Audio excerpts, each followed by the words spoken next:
জীবনটা কেন বাইরে শেষ হয়ে যায়, স্কুল জীবনের মতো মজায় আর যে কোথাও নাই আমার। সেই দিনের স্মৃতিগুলো নয় রে ভোলার নয়, সেদিনটাতে ফিরে যেতে ভীষণ ইচ্ছে হয় আমার।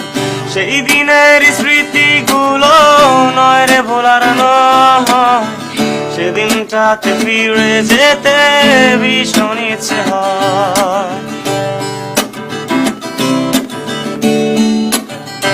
ও স্কুলের পথে বন্ধুর সাথে তাল মিলিয়ে চলা, ক্লাসে বসে পড়ার ফাঁকে কত কথা বলা, কথা বলতে বলতে যদি ধরা খেয়ে যায়, পানিশমেন্ট খেতে হবে।